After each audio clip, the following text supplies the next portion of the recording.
yang sesi berikutnya akan saya bacakan terlebih dahulu untuk CV dari Pak Dr. Gregorius Nasianzenus Pasdoyo MKM MSI. Beliau S1-nya dari Studi Pembangunan Unibrau, S2-nya FMIPA UGM, Ilmu Komputer, dan juga S2 dari FEB Undip, dan juga S3 Doktor Ilmu Ekonomi Undip, ya, yang sekarang menjabat sebagai Direktur Program Pasca Sarjana Unisbank Semarang, dan beliau juga komisaris dari beberapa bank, gitu. Ada komisaris di BPR Bumi Rizky Pratama, komisaris BPR Artal Meranggen Jaya Demak, dan sekarang juga merupakan fasilitator LKM Sertips Jakarta untuk sertifikasi direktur dan komisaris BPR. Dan beliau memiliki banyak sekali pengalaman, kalau saya bacakan mungkin tidak akan selesai. Jadi mungkin waktunya karena sangat terbatas, untuk kesempatan yang kedua ini kami persilakan kepada Bapak Dr. Bapak Greg untuk memberikan perspektif dari perspektif ilmu ekonomi. Monggo Pak Greg, dipersilakan. Terima kasih Pak Edi. Bisa dengar suara saya? Jelas Pak. Oke, jelas. Baik. Yang terhormat Pak Rektor, para wakil rektor dan seluruh pejabat struktural, dan apabila ada Bapak Ketua Yayasan, kami juga menyampaikan salam hormat. Yang kami hormati pula Bapak Joko Puji Raharjo, ada selaku Ketua BPHN ya dari Kemenkumham RI. Kemudian mungkin Pak Agung Kumarjono SH dari Bapak Jateng tadi sudah meninggalkan kita. Dan yang amat sangat terpelajar Prof Eko, ya, salam hormat.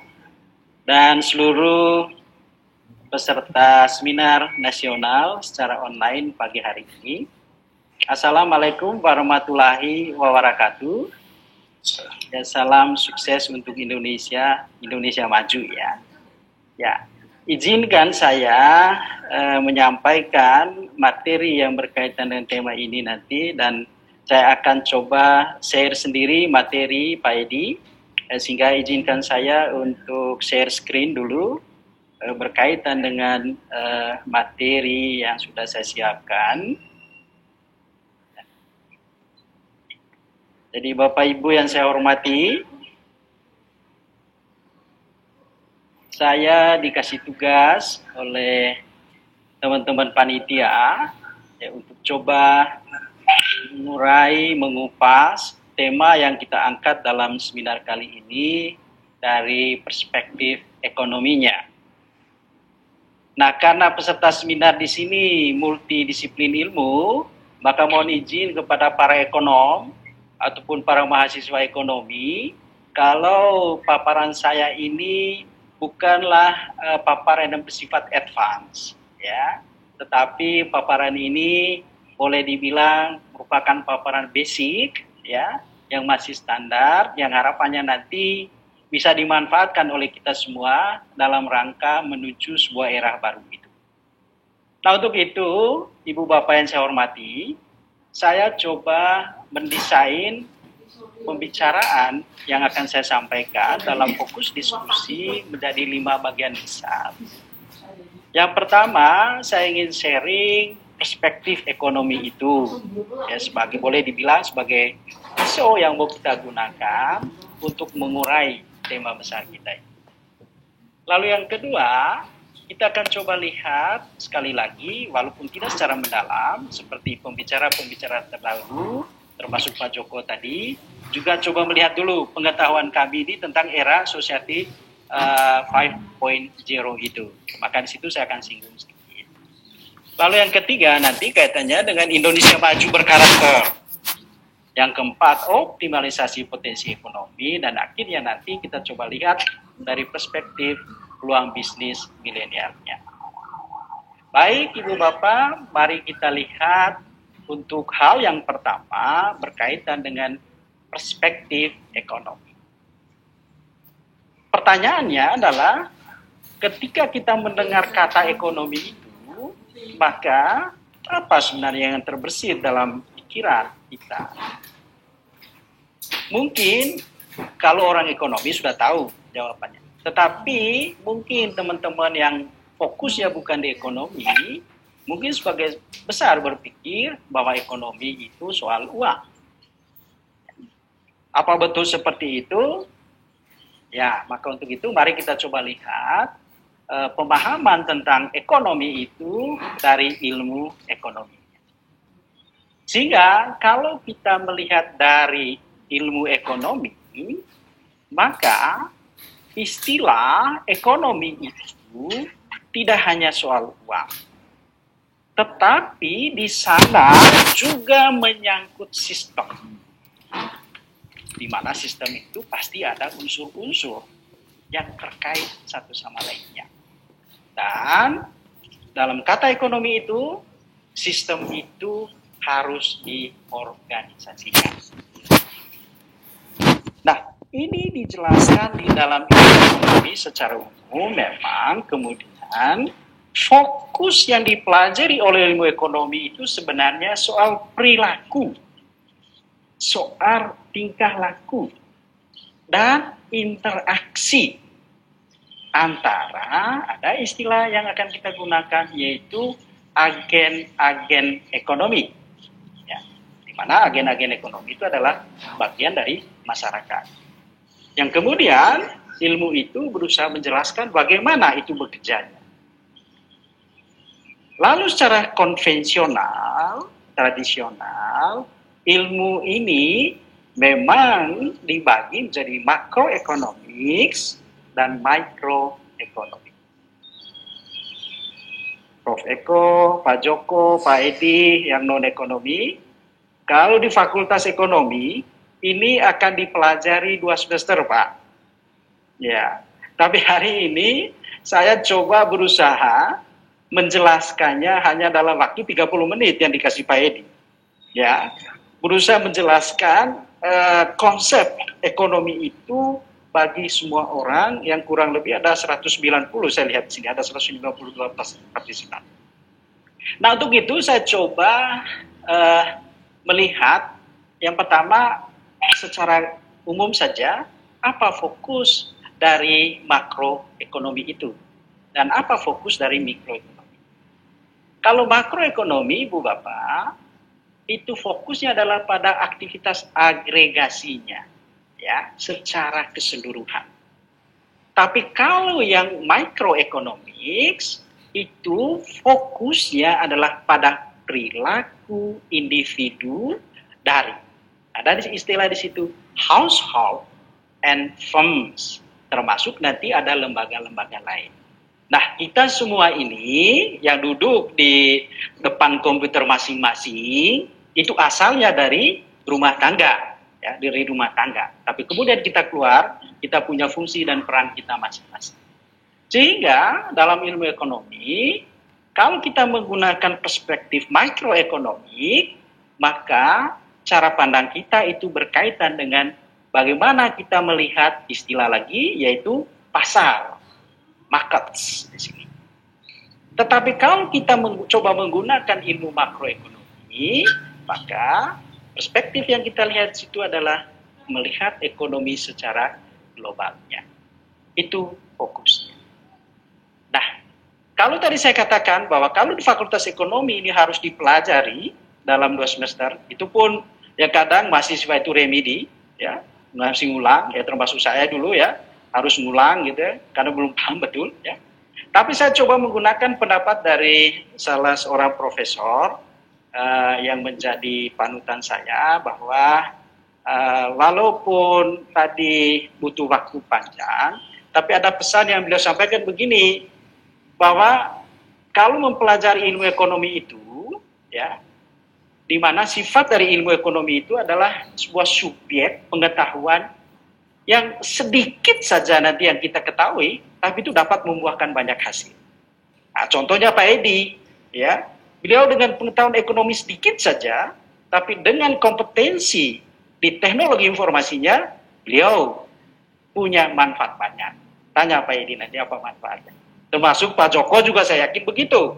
Beliau ahli hukum, ya, tetapi sudah dengan sedikit pengetahuan ekonominya beliau, saya yakin di Jakarta beliau banyak hasil, gitu ya. apalagi Prof Eko, ya, apalagi Prof Eko, ya. Oke, maka ini pesan dari siapa, Ibu Bapak? Ini pesan dari orang profesor yang jadi panutan saya. Ini wajahnya, ya. Apakah Ibu Bapak ada yang pernah lihat beliau ini? Ya, beliau ini namanya Gregory N. Mankiw, ya. Yang kalau disingkat namanya GNM.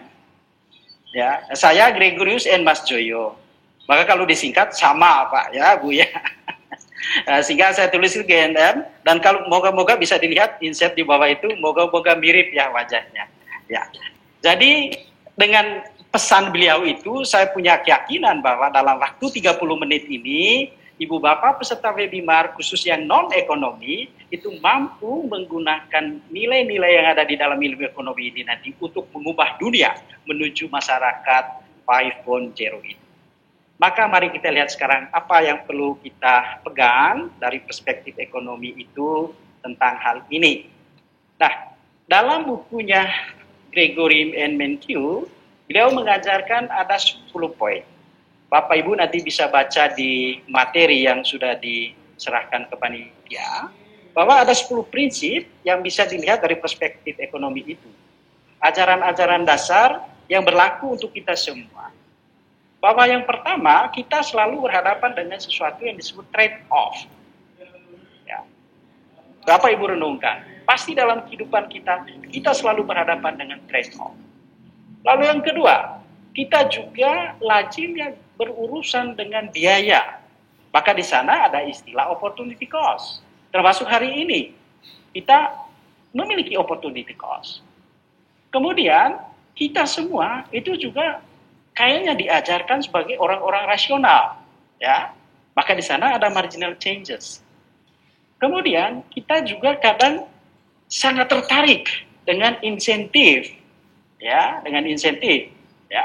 Maka ini memunculkan konsep revenue versus cost, ya, hasil dan pengorbanan. Kemudian ada ajaran yang kaitannya dengan berdagang, ya. Maka di sana di berdagang itu ada gain from trade-nya. Kemudian ada ajaran juga yang kaitannya dengan pasar-pasar ekonomi, kegagalan pasar, produktivitas, inflasi, dan ada trade-off lagi kalau dalam skala makronya, trade-off yang kaitannya dengan inflasi dan pengangguran. Itu prinsip-prinsip ilmu ekonomi. Tapi dari 10 prinsip itu yang perlu kita pahami nanti sebenarnya ada 3 hal pokok yang kemudian menjadi pegangan kita semua, termasuk teman-teman yang non-ekonomi. Bahwa kalau Ibu Bapak mendalami prinsip-prinsip itu, hal pertama yang kita bisa pelajari di situ adalah soal bagaimana membuat keputusan, decision making. Lalu yang kedua, kita juga diajarkan bagaimana melakukan interaksi. Nah, interaksi ini nanti dari perspektif hukum juga saya yakin itu Pak Joko memiliki landasan-landasan yang mengatur soal interaksi itu. Yang akhirnya dari 10 prinsip itu kita bisa paham soal mekanisme. Itu pegangan kita. Nah, sehingga dari prinsip-prinsip itu Ibu Bapak, ilmu ekonomi itu juga punya metodologi. Ya. Nah, metodologi yang lazim kami gunakan bahwa misalnya seminar kita kali ini itu harusnya berorientasi pada sebuah output, ya. Nah, outputnya apa? Minimal nanti ada rekomendasi, ya, ada rekomendasi yang kita berikan kepada stakeholder yang punya kepentingan. Dalam hal ini melalui Pak Joko, ya, karena beliau adalah unsur pemerintahan, government-nya. Maka ketika kita menggunakan metodologinya ekonomi, nah, untuk bicara, untuk menyampaikan rekomendasi itu, pasti kita perlu melihat fakta. Ya. Lalu fakta itu dikaitkan dengan teori-teorinya. Nah, sehingga dia menghasilkan sebuah polisi. Nah, ini salah satu pegangan para ekonom atau orang-orang yang belajar ilmu ekonomi yang kita sebut metodologi. Kemudian, hal prinsip kedua, dalam ilmu ekonomi, itu juga diajarkan soal batas kemungkinan produksi. Nah, kalau ini saya kira irisannya dengan ilmu komputer, ya. Teman-teman dari Fakultas Teknologi Informasi, Prof. Eko, saya yakin paham. Dengan melihat gambar itu, maka ilmu komputernya bisa berjalan. Ya. Tapi ini bagi orang ekonomi, ini alat ini yang kita sebut model, ya, yang menunjukkan bahwa di sana ada batas kemungkinan produksi karena ada trade-off tadi. Ya, ada trade-off. Nah, contohnya di situ misalnya, kita kali ini Indonesia itu mau menjadi negara yang teknologi komputer atau negara agraris, ya itu kan dua pilihan. Nah, maka supaya dua-duanya bisa berjalan, agraris itu bicara kebutuhan dasar kita semua masih butuh makan, kita butuh beras, kita butuh ikan, ya maka itu harus tetap dikembangkan. Tapi juga di sisi lain kita butuh teknologi informasi, nah, maka di situ dikasihlah batas kemungkinan produksinya, ada pilihan-pilihannya. Nah, mana yang maksimum itu ilmu komputer yang berbicara di sini. Itu hal pertama. Lalu hal kedua yang lazim dipakai di dalam ekonomi itu gambar ini, Bapak Ibu. Ada istilah di dalam ilmu ekonomi yang disebut diagram aliran sirkular. Nah, kalau Ibu Bapak melihat gambar ini, maka di balik gambar ini tidak hanya perspektif ekonomi yang bisa kita temukan, tetapi di sana juga ada perspektif ilmu hukum, ada perspektif ilmu teknologi informasi, ada perspektif ilmu budaya, dan lain sebagainya. Tapi apa yang Ibu Bapak sarikan dari gambar ini? Ibu Bapak yang saya hormati, yang pertama yang kita bisa lihat dari gambar ini, kita nanti akan mengenal istilah agen tadi, atau para pelaku ekonomi. Siapa mereka? Satu, rumah tangga kita ini. Fungsinya apa? Fungsinya adalah sebagai konsumen, pihak-pihak yang menggunakan barang dan jasa. Yang kedua, produsen. Tugasnya apa? Tugasnya adalah menghasilkan barang dan jasa. Lalu yang ketiga, pemerintah. Pemerintah tugasnya adalah untuk mengendalikan, sehingga nanti ada kebijakan dari pemerintah. Lalu karena hubungan antara konsumen dan produsen itu butuh alat tukar, medium of exchange, maka di sana ada juga pelaku atau agen ekonomi yang kita sebut lembaga keuangan. Lalu kita juga pasti butuh pihak lain, maka ada sektor luar negeri. Ini pelajaran pertama. Lalu hal yang kedua yang bisa kita pelajari dari gambar ini, akhirnya kita mengenal istilah struktur ekonomi. Maka ada istilah ekonomi domestik dan ada ekonomi global nantinya.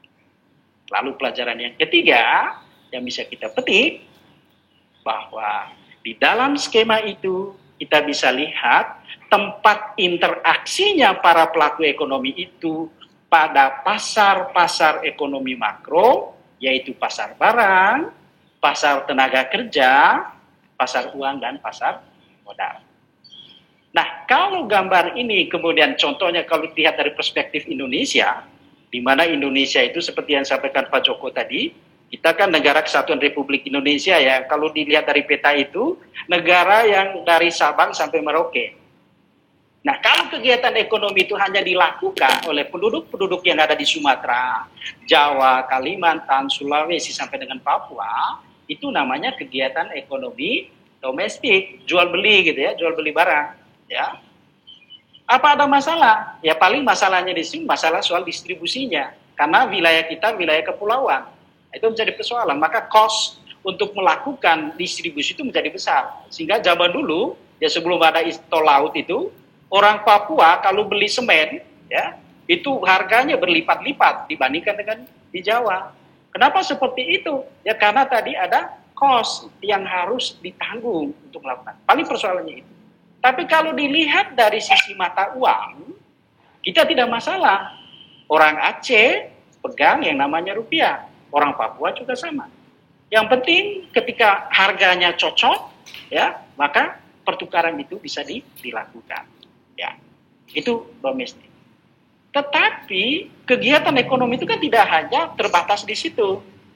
Ekonomi kalau dikaitkan dengan evolusi sistem informasi tadi, Pak Edi, tadi sudah menyinggung ada masa di mana masa nomaden, masa berburu, yang akhirnya kita sekarang berada pada masa teknologi informasi.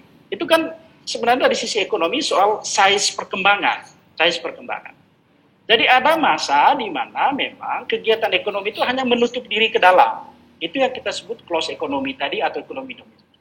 Tapi kalau mau size-nya besar, kita harus keluar. Sehingga ketika kita keluar, maka kita masuk di dalam perspektif ekonomi global. Nah, ketika kita masuk di dalam perspektif ekonomi global, Ibu Bapak bisa lihat di situ interaksinya bukan lagi antara penduduk yang ada di Pulau Jawa, Sumatera, Kalimantan, Sumatera saja, tetapi kita juga secara ekonomis berinteraksi dengan benua Australia, benua Afrika, benua Eropa, benua Amerika. Nah, itu yang membentuk global. Nah, prakteknya sekarang interaksi itu memang kemudian masuk di dalam ada pusat-pusatnya, istilahnya regionalisasi ekonomi saat ini. Nah, kita itu berada di regionalisasi Asia Pasifik, ya, karena di sana saya yakin Pak Joko juga paham dari perspektif hukumnya, ada perjanjian-perjanjian yang harus dipahami bersama dalam rangka mengatur perdagangan internasional. Itu yang saya coba sharing perspektif ekonomi. Jadi mohon maaf Pak, ini hanya sedikit saja ya. Tapi saya menggunakan prinsipnya Prof. JNMN tadi, sedikit itu nanti akan membuat hasil yang besar. Ya. Oke, baik, maka sekarang saya bergeser ke era society 5.0 yang sebenarnya porsi ini nanti akan banyak kita dengar dari Prof. Eko. Tapi mohon izin Prof. Eko, saya coba tampilkan dari apa yang saya temukan dari internet itu, bahwa bayangan kita era society seperti disampaikan oleh Pak Joko tadi maupun Pak Agung, itu adalah era yang sedang mau kita tuju sekarang.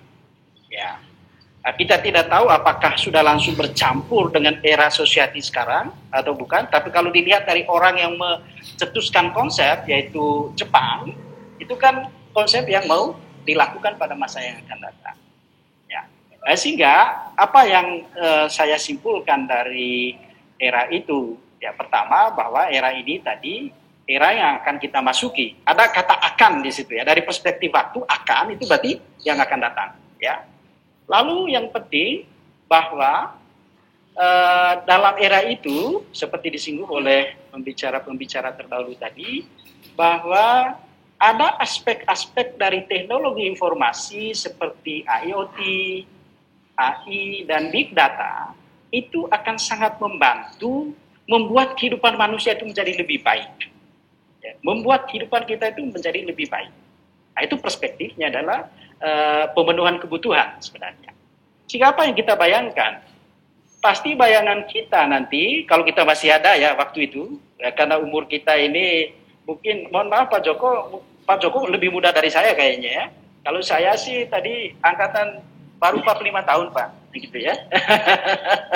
Artinya kalau ke sana nanti, kalau Prof. Eko pasti jauh lebih muda dari saya. Beliau masih dapat itu nanti ya. Tapi yang bisa kita bayangkan saat ini bahwa di era itu nanti, itu kayaknya semuanya serba enak gitu.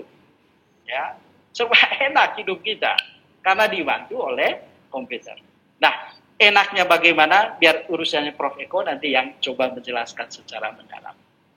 Tinggal saya tinggalkan penjelasan saya soal era 5.0 ini. Jika saya sekarang bergeser ke Indonesia maju berkarakter, Ibu Bapak. Nah, berbicara Indonesia maju, itu sebenarnya kita mau merenung kembali cita-cita bangsa kita. Ya. Dan kalau tidak salah, Pak Joko, cita-cita ini kan cita-cita yang sebenarnya sudah dimuat di dalam pembukaan ya, Undang-Undang Dasar tahun 1945. Ya, di mana waktu itu Founding Father sudah berpikir bahwa setelah kemerdekaan itu didapatkan, kita sudah punya gerbang emas, tinggal anak bangsa itu mengisinya. Yang pada akhirnya mereka yakin waktu itu, pada akhirnya di suatu saat masyarakat Indonesia itu akan menjadi masyarakat yang makmur, sejahtera, kan itu cita-cita ini. kalau sekarang kita diajak untuk berpikir lagi, kok muncul lagi ya istilah Indonesia Maju itu? Ya, maka untuk itu saya coba lihat perspektifnya bahwa kenapa kita sekarang ini gandung lagi mendiskusikan soal Indonesia Maju? Ini karena ada momentum yang mau kita masuki, yaitu momentum bahwa di tahun 2045 Indonesia itu sudah 1 abad. Ya. Nah, sehingga ketika 1 abad, maka harusnya kan sebenarnya sudah mencapai visi yang ada di pembukaan Undang-Undang Dasar 45 itu. Tetapi memang dalam kenyataannya sebenarnya mengejar visi itu sudah dilakukan juga oleh rejim-rejim pemerintahan sebelumnya. Ya. Nah, untuk itu saya coba tunjukkan bahwa untuk orientasi ke 2045 ini kan produk dari rejim yang sekarang ini, ya, yang coba didesain ulang, ya, yang didesain ulang untuk ditekankan pada aspek-aspek apa yang mau kita capai. Nah, kalau Ibu Bapak lihat, semua yang didesain sebagai tujuan Indonesia Maju itu semuanya perspektif ekonomi. Di antaranya satu, di situ targetnya waktu itu nanti kita ini Indonesia ini produk domestik brutonya itu satu ukuran yang menjelaskan hasil kegiatan di skema di depan tadi. Itu waktu itu nanti sudah mencapai 7 triliun ya, 7 triliun US dollar. Ya. Saya tidak bisa bayangkan uangnya kayak apa banyaknya ya. Tetapi yang bisa kita lihat bahwa kalau diturunkan ke masing-masing orang kita waktu itu nanti, harapannya waktu itu nanti pendapatan per kapita kita itu dalam 1 tahun kalau dikonversi dari US dollar tadi ke mata uang rupiah, asumsi 14.100 saja, maka waktu itu nanti harapannya kita kan masing-masing ini punya pendapatan 320 juta per tahun. Yang kalau dibagi per bulan itu jatuhnya masing-masing orang setiap bulan punya uang 27 juta.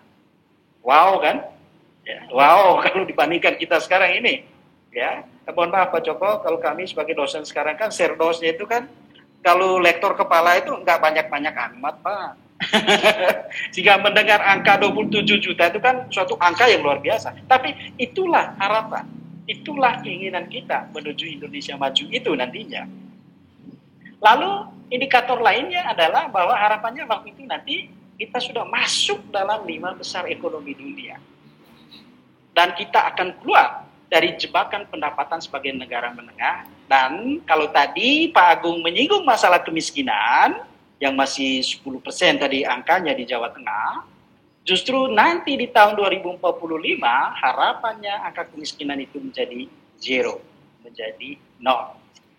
Pak Greg, waktunya masih 5 menit lagi. Kurang 5 menit ya? Oke, baik. Nah, maka sekarang yang saya mau katakan, untuk mengejar itu memang dulu kita punya orde pemerintahan. Ada orde lama, ada orde baru, kemudian ada transisi, ada reformasi, reformasi Gus Dur, reformasinya Megawati, lalu ada post reformasi SBY, dan sekarang kita di post reformasi Jokowi.